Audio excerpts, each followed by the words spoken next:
Hi, welcome to my little bookish corner of the internet. My name's Harriet, and today I thought it would be good to do a BookTube newbie tag. So this will just be a way for you guys to kind of get to know me. I asked a couple of you on my Instagram stories different questions that you had for me that I can answer, and then I've got some from various videos that I've seen online as well. So let's get started. So the first question is, why did you start this channel? So I started my Bookstagram channel as just kind of a way to share with people my love of books and have little bookish conversations with them. And then I figured that I might as well start making videos because then I can talk a little bit more about books. You know, you have the limit with the characters that you can use on Instagram, so I thought it would be nice to do videos instead. And yeah, I thought I'd give it a go. I just felt like doing it, to be honest, and I'm glad I have. All of you guys have been really lovely so far, so thank you. So the next question, which makes me laugh because it sounds like an interview question, is what are some fun things you can bring to BookTube? I just want to talk about books. I thought it would be nice to do different videos, like reviewing them. I'm going to have a video coming up soon of my favourite series, and I'm going to do a really in-depth video. I talk about all of the books, what I loved about them, why they're my favourites. But also, I really like watching booktubers. Everyone is so unique, you know, they all have their different opinions and likes about different books. So I thought, why not join in? The next question is, what excites you most about this new channel? And honestly, it's just meeting new people. I've met so many new friends through Bookstagram, so I'm excited to find some new people to talk to. The next question is, what book or series got you into reading? So when I was younger, it was Harry Potter. We won't talk too much about it because, you know, but it was Harry Potter. That's what got me into it. I used to borrow my brother's books and then sit and read them. And I have read them a lot. I've reread them so many times. Then I kind of, you know, you get older and you get into reading slumps, or you're busy working, it's really hard to read.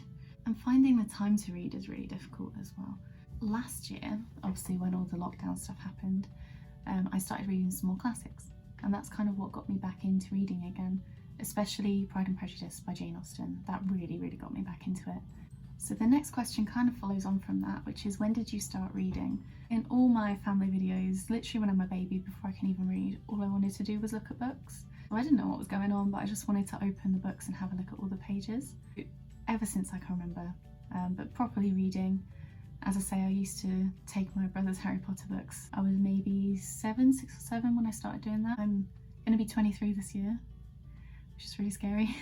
But yeah, last year when I was 22, 21, then that was when I really started to get back into reading. And it's become such a huge part of my life now. It's great. I love having it as a hobby. I know it's not exactly a talent, but it's something that I really enjoy. The next question is, where do you read?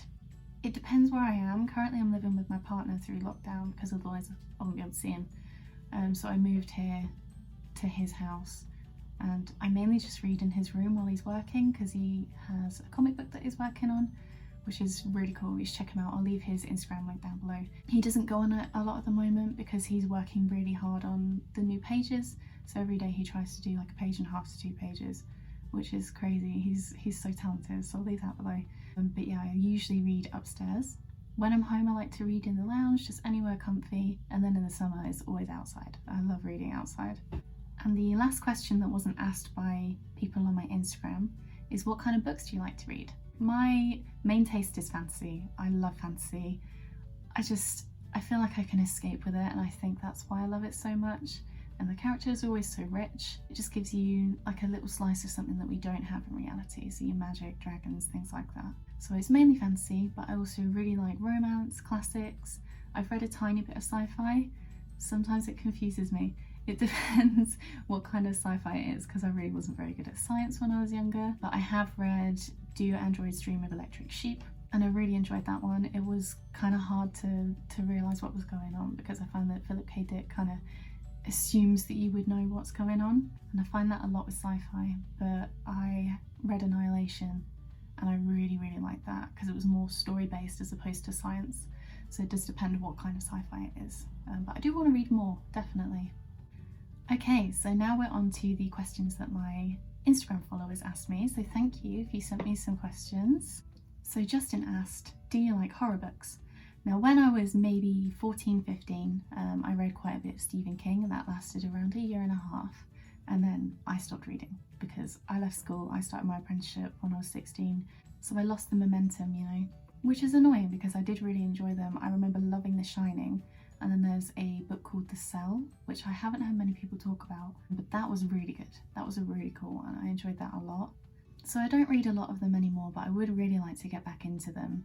So maybe that's something I can do possibly next year. I know that seems like a long way away, but my TBR at the moment is so extensive. I've got so many books I want to read. Yeah, they're mainly fantasy, but yeah, maybe I can put some horror books in there soon.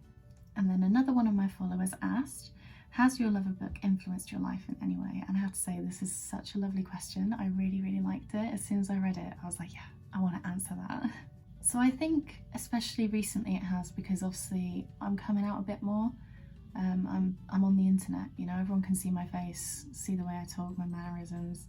So I'm very much out there, which is something I would have never thought I would be when I was younger. As a teenager into my early 20s, I was really kind of reclusive and I didn't put myself out there at all.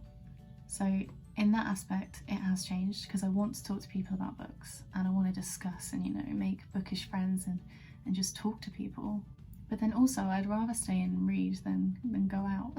That's not a great thing, but yeah, I really enjoy reading. I love spending my days just hidden in a book. I think it's wonderful.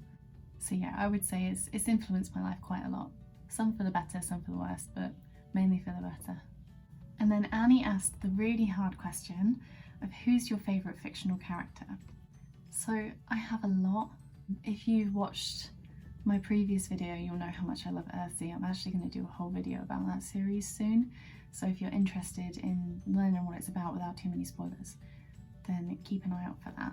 But Ged, or Sparrowhawk, who is the main character in that series, is one of my favourites, and I only read the series last year. So for that to already be in my #1 book that I've ever read, you know, #1 series, then that's how good it is to me personally. But Sparrowhawk, or Ged, the reason why he's my favourite is because he's so flawed. So he feels really real, as opposed to in some fantasy books where, you know, the main character is just wonderful and they get everything right the first time and they don't do anything wrong, and if they do, it's easily fixed. Sparrowhawk has got a lot of flaws and he has so many emotions, and you really get to feel those when you're reading the books. So that's why he's one of my favourites. He just feels so real and alive. And then another of my favourites is Elizabeth Bennet from Pride and Prejudice. I mean, who doesn't love her? She's so sassy and really, really strong. She knows what she's doing. She's also really bookish, which is wonderful. I mean, who doesn't want to read about someone that loves reading books? And then I got asked, what draws you to a book? So what draws you to picking it up? It's been a long time since I've been able to go book shopping, like properly book shopping. I usually go to charity shops, or I'll go to like Waterstones, or there's a little bookshop in Stamford which is near me that's wonderful called Walker's. So they're a small bookstore. And usually what will draw me to picking it up will honestly be the cover. If it looks nice, I'm going to pick it up and then I'll read the blurb and see if it's something that I like. I do always read the blurb to see if I'm maybe going to enjoy it. If it sounds like something that's out of my comfort zone but it sounds cool, I'm going to read it. I try not to stick to genres, but I do always go to the fantasy section because I know I'm going to find something there that I've either heard about from other people talking on BookTube or on Bookstagram, or I'm just going to see something that I recognise that I want to have a look at, you know, that I've heard lots of good things about. And then the last question that I got asked was, what's your favourite film? I just mentioned Do Androids Dream of Electric Sheep, which was the book that inspired Blade Runner. So the film, that is one of my all-time favourite films. I remember the first time I watched it, I think it was one of the first films I watched with my partner when we got together. I'd never seen it before, but I did want to watch it and I didn't get it. I didn't understand it. It wasn't my kind of thing. And then I watched it a second time and I was like, damn, this is my favourite film. I really, really love that. We went to go and see Blade Runner 2049 together as well, and that's up there too. I also really love Disney's animated Alice in Wonderland. That has just stuck with me my whole childhood. I really, really love that film. If you want something to escape to, then that's a really good film to watch. Yeah, there are loads of other films that I love, but I'd say that they're my top favourites. And that's it. I hope these questions and my answers have helped you to get to know me a little bit better. This is my second video, so you guys don't really know too much about me, so I thought this would be a really nice way to do that. I hope you enjoyed, and if you want to answer any of the questions, then do so below. I'd be really interested to check out other people's channels. I've met a couple new people already, which is wonderful, but I do definitely want to meet more. So feel free to shamelessly plug yourself down below. I'm going to in the description anyway, so my Instagram will be down there. I'll leave my partner's Instagram as well to his comic book page, so you can check that out if you want to, if that's something you're interested in. And yeah, let me know how you're getting on. Obviously if you're in the UK like me, then we're still in lockdown, so things haven't been the best ever, but I'm doing all right. I just want to check that you guys are as well. I know it's really hard, so you're doing great. But yeah, I hope you're all doing okay. Let me know down below. Message me if you want to on Instagram. I'd love to talk to you. And please like, comment and subscribe if you want to. If you don't, that's fine. And I hope you have a really lovely day. Bye!